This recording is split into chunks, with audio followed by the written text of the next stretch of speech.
ഈ ഒരു സിനിമയിലും ആ ഒരു ക്യാരക്ടറായിട്ട് സിനിമയിൽ നിന്ന് അഭിനയം കഴിഞ്ഞതിന് ശേഷം ആ ഒരു ക്യാരക്ടർ കുറച്ച് ദിവസമെങ്കിലും ഉള്ളിലുണ്ടായിരുന്നോ? ഉണ്ട്, അതിന് കഷ്ടപ്പാടുകൾ ഉള്ളിലുണ്ടായിരുന്നു. കാരണം വെച്ചാൽ ഏതാണ്ട് 10-100 ചില്ലാനും ദിവസം ഞങ്ങൾക്ക് ഇതിലെല്ലാം അഭിനയിച്ചിട്ടുള്ളതാണ്. ഇതിൻ്റെ ഒരു ക്ലൈമാക്സ് ഫൈറ്റ് എന്ന് പറയുന്നത് ഏതാണ്ട് 8-9 ദിവസം രാത്രി മാത്രം, അതും മഴയിലായിരുന്നു ഷൂട്ട്. നമ്മൾ മഴ ഇത് ചെയ്തിട്ട് ചെയ്യുന്നതാണ്. അതൊക്കെ ഏറ്റവും ഭാഗ്യം എന്ന് പറയുന്നത്, ആർക്കും ഒരു ചെറിയ ചെറിയ പരുക്കും കാര്യങ്ങളൊക്കെ പറ്റിയിട്ടുണ്ടെങ്കിൽ പോലും ആർക്കും പനി വരാതെയും അല്ലെങ്കിൽ ഒരു കാരണം കൊണ്ട് ഷൂട്ടിംഗ് മുടങ്ങാതെ കൊണ്ടുപോയതും കാര്യങ്ങളും ഇന്നും അത് കുറച്ചു കാലം നമ്മുടെ മനസ്സിലുണ്ടായിരിക്കും. അതിൻ്റെ ഒരു എക്സ്പീരിയൻസ് എന്ന് പറയുന്നത് ഇതിൻ്റെ ഒരു സ്റ്റില്ല് കാണുമ്പോഴത്തേക്ക് നമുക്ക് ആ ലൊക്കേഷനിൽ ഇതെല്ലാ കാര്യങ്ങളും ഓർമ്മ വരും. ഞങ്ങൾ അവിടെ തന്നെ അല്ലേ ഉണ്ടായിരുന്നത്. അപ്പോൾ അത് എന്നും ഒരു ഓർമ്മയുള്ള ഒരു കാര്യം തന്നെയായിരിക്കും. ഇപ്പോൾ സുരേഷ് ഏട്ടൻ്റെ കാര്യം എടുത്ത് നോക്കുമ്പോൾ മമ്മൂക്കയുടെ കൂടെ ലാലേട്ടൻ്റെ കൂടെ ഒക്കെ വർക്ക് ചെയ്തിട്ടുള്ള ആളാണ്. മമ്മൂക്ക ലാലേട്ടൻ എന്ന് പറഞ്ഞു കഴിഞ്ഞാൽ അവരുടെ ഒരു ക്വാളിറ്റി എന്താണെന്ന് ഞാൻ ജനറലായിട്ട് ചോദിക്കുമല്ല, സുരേഷ് ഏട്ടൻ എക്സ്പീരിയൻസ് ചെയ്ത അവരുടെ ഒരു 2 ക്വാളിറ്റീസ് പറയാമോ മമ്മൂക്കയുടെയും മോഹൻലാലിൻ്റെ? 2 പേരുടെയും ക്വാളിറ്റി നമുക്ക് അധികം ഒന്നും പറയേണ്ട കാര്യമില്ല. ഡെഡിക്കേഷൻ, അതാണ്. രാത്രിയും പകലൊന്നുമില്ലാതെ ഇന്നും അവർ സിനിമയോട് കാണിക്കുന്ന ആ ഒരു ഇതുണ്ടല്ലോ, അതുകൊണ്ട് തന്നെയാണ് അവരിപ്പോഴും ഇങ്ങനെ നിൽക്കുന്നത്. ആ ഡെഡിക്കേഷനാണത്. അവർ ലാലേട്ടനൊക്കെ ആണെങ്കിൽ തന്നെ ഒരു ഇപ്പോൾ ചെറുപ്പക്കാരൊക്കെ വന്നു കഴിയുന്ന ആൾക്കാരൊക്കെ തന്നെ എന്തെങ്കിലുമൊക്കെ പറഞ്ഞ് ഒരു ദിവസം ഷൂട്ടിങ്ങിന് വരാതിരിക്കുക, അല്ലെങ്കിൽ എന്തെങ്കിലുമൊക്കെ ഒരു കള്ളത്തരം പറഞ്ഞിട്ട് നേരത്തെ പോവുക, ഇങ്ങനെയൊക്കെയുള്ള കുറേ ആൾക്കാർ നമുക്കിപ്പോൾ ഉണ്ട്. പക്ഷേ ലാലേട്ടനൊക്കെ 102-104 ഡിഗ്രി പനി ഉണ്ടായിട്ട് പോലും ഫൈറ്റ് ചെയ്തിട്ടുള്ള അനുഭവങ്ങൾ എനിക്കുണ്ട്. അത് സിനിമയോടുള്ള ഡെഡിക്കേഷനാണ്. അത് ഒരു സീനൊന്ന് തീർത്ത് കിട്ടിയാൽ ആ പ്രൊഡ്യൂസർക്ക് എത്ര ലാഭമാണെന്നും അല്ലെങ്കിൽ സംവിധായകന് എത്ര റിലീഫാണെന്നും തിരിച്ചറിയുന്ന ആൾക്കാരാണ് അവരൊക്കെ. അതുകൊണ്ട് തന്നെ ആ 2 പേരും ഇന്നും ഇത്രയും വർഷമായിട്ട് നിൽക്കുന്നതിൻ്റെ കാരണം 2 പേരും സിനിമയോട് കാണിക്കുന്ന സ്നേഹം. അവരെന്തായി അവരെങ്ങനെയായി സിനിമ കൊണ്ടാണ് ആ സിനിമയ്ക്ക് അവർ തിരിച്ചു കൊടുക്കുന്നത്. അതേ റെസ്പെക്റ്റും കാര്യങ്ങളും സിനിമയ്ക്ക് കൊടുക്കുന്നുണ്ട്. അത് തന്നെ. പിന്നെ എടുത്തു പറയേണ്ട വേറൊരു കാര്യമാണ് ഗാനഗന്ധർവനിലെ അതെ അതെ അതിനെപ്പറ്റി എന്താ പറയുന്നത്? അതും ഈ പറഞ്ഞ പോലെ ഞാൻ പറഞ്ഞില്ലേ, നമുക്ക് ഷാരഡിയായിട്ട് നല്ല അടുത്ത ബന്ധമുള്ള ആളാണ് ഞാൻ. ഞങ്ങളൊരു അമേരിക്കൻ ഷോയ്ക്ക് പോയിട്ടുണ്ട്. അപ്പോൾ ഏതാണ്ട് ഒരു 10-40 ദിവസം ഞങ്ങൾ ഒരുമിച്ച് ഉണ്ടായിട്ടുണ്ട്. അപ്പോൾ ഒരു റിയൽ ലൈഫിൽ എന്നെപ്പറ്റി നല്ലപോലെ അറിയാവുന്ന ഒരാളാണ് പിഷാരടി. അപ്പോൾ അവൻ്റെ ഒരു ആദ്യത്തെ പടത്തിൽ എനിക്ക് അഭിനയിക്കാൻ പറ്റിയിട്ടില്ല. അപ്പോൾ ഈ സിനിമ നടക്കാൻ സമയത്ത് ഞാനൊരു ദിവസം തൃപ്പൂണിത്തുറ വീട്ടിലുള്ള സമയത്ത് പിഷാരടി വരുമ്പോൾ എൻ്റെ മുഖത്ത് ഈ താടി ഉണ്ടായിരുന്നു. ഞാൻ വേറൊരു സിനിമയ്ക്ക് വേണ്ടി വെച്ചൊരു താടിയാണത്. അപ്പോൾ എന്നോട് ഇത്ര ചോദിച്ചുള്ളൂ, ചേട്ടാ ഈ താടി ഉടനെ എങ്ങനെ എടുക്കുമോ എന്ന് വെച്ചു. അപ്പോൾ ഞാൻ പറഞ്ഞു, നിനക്ക് വേണമെങ്കിൽ ഞാൻ എടുക്കുന്നില്ല, അപ്പോൾ ഒന്ന് വെയിറ്റ് ചെയ്യണം, ഒരു കാര്യം പറയാമെന്ന് പറഞ്ഞു. അങ്ങനെയാണ് ഇത് തുടങ്ങുന്നത്.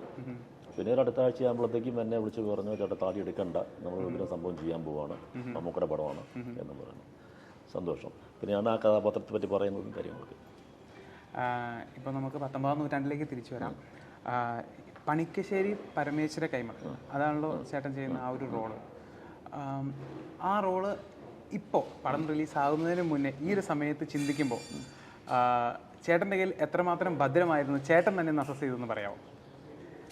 ഞാൻ പറഞ്ഞല്ലോ, നമ്മളെ കൊണ്ട് ചെയ്യാൻ പറ്റുന്ന രീതിയിൽ അത് ചെയ്തിട്ടുണ്ട്. പിന്നെ എനിക്ക് എന്ത് ചെയ്യാൻ പറ്റുമെന്ന് ഏറ്റവും അധികം അറിയാവുന്ന ഒരാളാണ് വിനയൻ സാർ. ഞങ്ങൾ തമ്മിലുള്ള അത്രയും പടം ചെയ്തിട്ടുള്ളതുകൊണ്ട് ആക്ഷൻ സീക്വൻസും എന്നെ കൊണ്ട് പറ്റാവുന്ന രീതിയിലൊക്കെ ഞാനത് ചെയ്തു വെച്ചിട്ടുണ്ട്. ഞാൻ ഈ സിനിമ മുഴുവൻ കണ്ട ഒരാളാണ് ഞാൻ. എനിക്ക് ബിഫോർ റിലീസ് തന്നെ എനിക്ക് ഈ സിനിമ കാണാനുള്ളൊരു ഭാഗ്യം ഉണ്ടായ ഒരാളാണ് ഞാൻ. എൻ്റെ മാത്രമല്ല, ആ സിനിമ അതിൽ അഭിനയിച്ച എല്ലാവരും തന്നെ മികച്ച പെർഫോമൻസ് കാഴ്ചവെച്ചിട്ടുള്ള സിനിമ തന്നെയാണ്. ഈ വില്ലൻ വേഷങ്ങളും കോമഡി വേഷങ്ങളൊക്കെ ഇണങ്ങുന്ന പല സിനിമയിലൂടെ തെളിയിച്ചു തന്നു. ചില സിനിമ കാണുമ്പോൾ ഇവർക്ക് പക്കാ വില്ലനായിട്ട് നമ്മുടെ മനസ്സിലാക്കി പോയിട്ടില്ല. പിന്നെ കാണുമ്പോൾ അതെ കോമഡി വഴങ്ങുന്നുണ്ടല്ലോ എന്ന്. ഇതിൽ ശരിക്കും ഏതെങ്കിലും ഇപ്പോൾ കോമഡി ചെയ്യുമ്പോഴാണ് ഇച്ചിരി നമ്മുടെ കയ്യിൽ നിന്ന് സ്ലിപ്പ് ആവുന്ന അങ്ങനെ ഏതെങ്കിലുമൊക്കെ തോന്നിയിട്ടുണ്ടോ? ഇല്ല, അങ്ങനെ ഞാൻ പറഞ്ഞില്ല. അങ്ങനെ ഒരു ഈ മിമിക്രി അല്ലെങ്കിൽ അങ്ങനെ ഒരു കോമഡി ചെയ്യാൻ എനിക്ക് പറ്റുമെന്ന് എനിക്ക് അറിയില്ല. നമുക്ക് സ്ക്രിപ്റ്റിലൂടെ വരുന്ന ഹ്യൂമേഴ്സും കാര്യങ്ങളും സിറ്റുവേഷൻ ഹ്യൂമേഴ്സാണ് നമ്മൾ ഹാൻഡിൽ ചെയ്തിട്ടുള്ളത്. അതുകൊണ്ട് തന്നെ എനിക്കത് രണ്ടും അങ്ങനെ ഒരുപോലെ തന്നെയാണ്. അതിൽ വില്ലനാണെങ്കിലും കോമഡി ആണെങ്കിലും അങ്ങനെയുള്ള ഒരു വ്യത്യാസം നോക്കാറില്ല. നമ്മളെ കൊണ്ട് കഴിയുന്ന പോലെ ചെയ്യുക എന്നുള്ളതാണ്, അതാണ് എൻ്റെ ഒരു രീതി. ഒത്തിരി ആളുകളുടെ ഇന്ന് ഇപ്പോൾ ഒരു ക്യാരക്ടർ റോൾ നമ്മുടെ കയ്യിൽ കിട്ടി, ഇതെങ്ങനെ ചെയ്യണം സജഷൻസ് വാങ്ങിക്കാറുണ്ടോ? സജഷനല്ല, ചിലപ്പോൾ ഇത് ചില എഴുത്തുകാർ അവർ തന്നെ എഴുതുമ്പോൾ തന്നെ അവർക്ക് അറിയാം അതിൻ്റെ ഒരു ബോഡി ലാംഗ്വേജ് ഇങ്ങനെ വേണം, അയാളുടെ ഇത് ഇങ്ങനെ വേണം, അയാളുടെ നോട്ടം എങ്ങനെയായിരിക്കണം. ആ സംവിധായകനും നേരത്തെ ഒരു ബോധം ഉണ്ടാവും അതിനെപ്പറ്റി. സോ നമ്മൾ എൻ്റർ ചെയ്യുമ്പോൾ തന്നെ നമുക്കത് അവർ പറഞ്ഞു തരുന്നുണ്ട്. അവർ പറഞ്ഞു തരുന്ന സാധനം നമ്മൾ ചെയ്യുമ്പോൾ അത് വേറൊരു ഇതായിട്ട് വരുന്നു, അത്രയേ ഉള്ളൂ. നമ്മൾ എനിക്കൊരു കാര്യം അറിയാനായിട്ട്, അതായത് ഇപ്പോൾ നമ്മുടെ പത്മരാജൻ സാറിൻ്റെ പല പടങ്ങളിലും നമ്മുടെ ജഗതി ശ്രീകുമാർ ചേട്ടൻ പലപ്പോഴും പറഞ്ഞിട്ടുള്ള ആ എഴുതി വെച്ച ഡയലോഗ് അതേ രീതിയിൽ അതിൽ മാറ്റം വരുത്താൻ പാടില്ല. അത് അത്രമാത്രം ഉറക്കൊഴിച്ച് ഞാൻ എഴുതിയ ഡയലോഗാണ്, സോ നീ അത് മാത്രം പറയണം, അങ്ങനെ കട്ട് ആൻഡ് റൈറ്റ് പറയാറുണ്ട്. അത് അതേപടി ചെയ്ത് വളരെ ഗംഭീരമായിട്ടുണ്ട്. ഇപ്പോൾ നമ്മുടെ വിനയൻ സാറിൻ്റെ കൂടെ വർക്ക് ചെയ്യുമ്പോൾ പല ഡയലോഗ്സും ഉണ്ടാവും നമ്മുടെ ഈ ക്യാരക്ടറിന്. നമ്മുടേതായ രീതിയിലേക്ക് നമുക്ക് മാറ്റാനുള്ളൊരു സ്വാതന്ത്ര്യം ഉണ്ടോ, അതെയോ ആ ഡയലോഗ് കട്ട് ആൻഡ് റൈറ്റ് അതേ രീതിയിലാണോ? ഓരോ കഥയ്ക്കനുസരിച്ചാണ്. ഇപ്പം ചരിത്ര സിനിമകളൊന്നും നമുക്ക് ഒന്നും മാറ്റി എഴുതാൻ പറ്റില്ല. ഇപ്പോൾ ഉദാഹരണത്തിന് MT സാറെന്ന് എഴുതിയ ഡയലോഗ്സിനകത്ത് നമുക്ക് ഒരു വാക്ക് പോലും, ഒരു വള്ളി പുള്ളി പോലും തെറ്റിക്കാൻ സമ്മതിക്കില്ല ഹരിഹരൻ സാറിന്.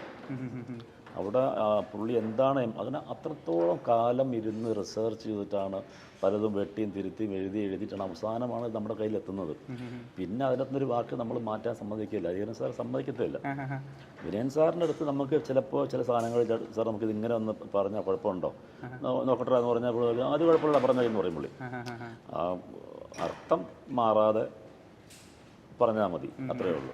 ഈ ഇങ്ങനെ വാശി പിടിക്കുന്ന കുറേ ആൾക്കാരുണ്ട്, അവരെ കുറ്റം പറഞ്ഞിട്ട് കാര്യമില്ല. കാരണം അവർ അത്രത്തോളം രാത്രിയും പകലും ഇരുന്ന് ഉറക്കൊഴിച്ചിരുന്ന് എഴുതിയെടുക്കുന്ന സാധനങ്ങളാണ്.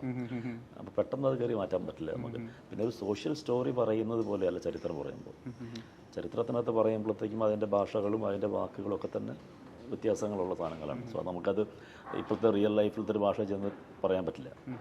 ഇപ്പോൾ ഇതിൻ്റെ ഒരു ജോണർ ഒരു ചരിത്രം പറയുന്നൊരു സിനിമയാണ്. ഇപ്പോൾ തിയേറ്ററുകളിലേക്ക് ആളുകൾ വരാനായിട്ട് ഏത് രീതിയിലുള്ള കാറ്റഗറി ആളുകളെയാണ് ഇത് കൂടുതൽ വെൽക്കം ചെയ്യുന്നത് ഈ ഒരു പടം എന്നാണ് തോന്നുന്നത്? എല്ലാ കാറ്റഗറിയും കാറ്റഗറീസും. കാരണം വെച്ചാൽ ചെറിയ കുട്ടികളെ തൊട്ടിട്ട് നമ്മൾ കൊണ്ടുപോയി കാണിക്കേണ്ട സിനിമയാണ്. ഞാൻ നേരത്തെ പറഞ്ഞ പോലെ തന്നെ ഒരു അധികം ഒരു 1000-1500 വർഷങ്ങൾക്ക് പുറകെയൊന്നുമല്ല ഈ സിനിമ നടക്കുന്നത്. ഇതൊരു 100 വർഷം അല്ലെങ്കിൽ 125 വർഷം മുമ്പ് നമ്മുടെ നാട്ടിൽ നടന്നിരുന്ന പാവപ്പെട്ട ജനങ്ങളെ പീഡിപ്പിച്ചിരുന്ന കുറേ കാര്യങ്ങളാണ്. അത് സിനിമ കാണുമ്പോൾ നമുക്ക് മനസ്സിലാവും.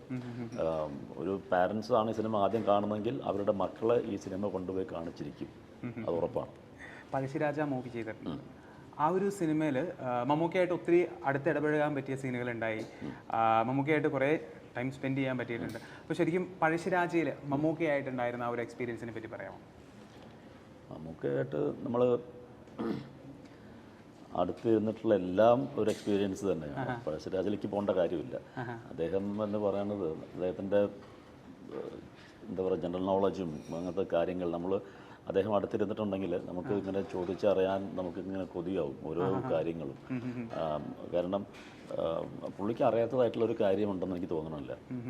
ഇപ്പോൾ ജനങ്ങൾ പറയും ചിലപ്പോൾ കാറ് അല്ലെങ്കിൽ ഫോണ് കാര്യങ്ങളൊക്കെ എല്ലാവർക്കും അറിയുന്ന കാര്യങ്ങളാണ്. ഇതൊന്നും അല്ല നമുക്ക്. അല്ലാതെയും നിങ്ങൾ ചരിത്രത്തിലേക്ക് പോയാലും ശരി, ഇനി രാഷ്ട്രീയത്തിലേക്ക് പോയാലോ അതിൻ്റെ ഇതും പുള്ളിക്കെല്ലാം അറിയാം. അങ്ങനെ ലോകത്തെല്ലാ കാര്യത്തെയും പറ്റി പുള്ളി ഇങ്ങനെ പഠിച്ചു വെച്ചിട്ടുള്ള ആളാണ്. അപ്പോൾ നമുക്കിങ്ങനെ ഇരുന്ന് കഴിഞ്ഞാൽ ഒരു മാഷ്, സ്കൂൾ മാഷ് നമുക്കിങ്ങനെ പറഞ്ഞു തരുന്ന പോലെ നമ്മൾ പറഞ്ഞ പോലെ നമ്മൾ കേട്ടിരിക്കും നമ്മൾ. അതുകൊണ്ട് എനിക്ക് അങ്ങനത്തെ കുറേ അനുഭവം ഉണ്ടായിട്ടുണ്ട്. പുള്ളിയുടെ കൂടെ ഇരിക്കുന്ന എല്ലാ സമയവും എൻ്റെ ജീവിതത്തിൽ ഏറ്റവും മറക്കാൻ പറ്റാത്ത നിമിഷങ്ങൾ തന്നെയായിരുന്നു. തന്റെ അഭിനയ കരിയറിൽ ഏറ്റവും കൂടുതലും വില്ലൻ വേഷങ്ങളിൽ തിളങ്ങിയ ആളാണ് സുരേഷ് കൃഷ്ണ. അദ്ദേഹത്തിന്റെ ക്രിസ്ത്യൻ ബ്രദേഴ്സ് എന്ന സിനിമയിലെ വേഷം ഈയിടയ്ക്ക് ഒരുപാട് ട്രോൾ ചെയ്യപ്പെട്ടിരുന്നു. കൺവിൻസിംഗ് സ്റ്റാർ എന്ന് പറഞ്ഞാണ് സുരേഷ് കൃഷ്ണയെ ഏറ്റവും കൂടുതൽ പേരും ട്രോൾ ചെയ്തത്. അദ്ദേഹത്തിന്റെ ചിത്രം ഇന്നും പല ട്രോളുകളിലും പല കമന്റുകളിലും ആളുകൾ ഉപയോഗിക്കുന്നുമുണ്ട്. വില്ലൻ വേഷങ്ങളിലെത്തിയത് നടൻ സീരിയലിൽ നിന്നാണ് അഭിനയത്തിലേക്ക് കടന്നു വന്നത്. നടൻ മമ്മൂട്ടി തന്നെ സ്വാധീനിച്ചതിനെ കുറിച്ചൊക്കെ പലപ്പോഴും സുരേഷ് കൃഷ്ണ പറഞ്ഞിട്ടുണ്ട്. താൻ ഒട്ടും ആരോഗ്യം നോക്കുമായിരുന്നില്ല എന്നാണ് സുരേഷ് പറയുന്നത്. എന്നാൽ ഇന്ന് ചായയും കാപ്പിയും ഒക്കെ കുടിച്ചിട്ട് 37 വർഷത്തോളമായി എന്നാണ് താരത്തിന്റെ വെളിപ്പെടുത്തൽ. സിനിമയിൽ വന്ന ശേഷം അധികവും മമ്മൂക്കയുടെ കൂടെയായിരുന്നു അഭിനയിച്ചത്. ആരംഭകാലത്ത് തന്നെ മമ്മൂക്കയുടെ അടുത്ത വലയത്തിലെത്താനുള്ള ഭാഗ്യം ലഭിച്ചയാളാണ്. അദ്ദേഹത്തിന്റെ ഭക്ഷണക്രമം കാണുമ്പോൾ തനിക്ക് വലിയ അത്ഭുതം തോന്നിയിട്ടുണ്ട്. ഇത്രയും പൈസയും ജോലിക്കാരുമുണ്ട്, എന്നാൽ പോലും അദ്ദേഹം കഴിക്കുന്നത് കുറച്ച് ഇല പുഴുങ്ങിയതും കപ്പലണ്ടി പുഴുങ്ങിയതും ഒക്കെയാണ്. ഒരാൾ അയാളുടെ തൊഴിലിന് വേണ്ടി മാത്രമാണ് ആരോഗ്യത്തെ ഇങ്ങനെ നിലനിർത്തുന്നത്. അത് തനിക്ക് പ്രചോദനമായെന്നും സുരേഷ് കൃഷ്ണ പറയുന്നുണ്ട്.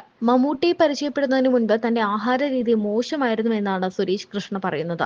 മമ്മൂട്ടി തന്നെ പ്രൊമോട്ട് ചെയ്തു എന്നറിയില്ല. അങ്ങനെ ഉണ്ടെങ്കിൽ തന്നെ പുള്ളി പറയില്ല. സംവിധായകർ എന്നോട് അങ്ങനെ പറഞ്ഞിട്ടില്ല. ആ സമയത്തും ഇപ്പോഴും മമ്മൂട്ടിക്ക് കംഫർട്ടബിൾ ആയവരെ ആയിരിക്കും സിനിമകളിൽ കാസ്റ്റ് ചെയ്യുന്നത്. അങ്ങനെ ചോദിക്കുമ്പോൾ അവൻ കുഴപ്പമില്ല ഇട്ടേക്കെന്ന് പറഞ്ഞിരിക്കാം എന്നും സുരേഷ് കൃഷ്ണ പറയുന്നുണ്ട്. അതേസമയം മോഹൻലാലിനും മമ്മൂട്ടിക്കും സിനിമയോട് വലിയ ആത്മാർത്ഥതയാണ് ഉള്ളതെന്നും സുരേഷ് കൃഷ്ണ പറയുന്നു. കാരണം 102 103 ഡിഗ്രി പനി ഉള്ളപ്പോഴും മോഹൻലാൽ അഭിനയിച്ചിട്ടുണ്ട്, അതും ഫൈറ്റ് രംഗങ്ങളിൽ. അതുപോലെ തന്നെ മമ്മൂക്കയുമായി സെറ്റിൽ സമയം ചിലവഴിക്കാനും ഇഷ്ടമാണ്. ഇവരാക്കിയത് സിനിമയാണ്. അതുകൊണ്ട് തന്നെ ആ നന്ദി ഇവർ ഇന്നും സിനിമയോട് കാണിക്കുന്നുണ്ടെന്നും താരം പറയുന്നു.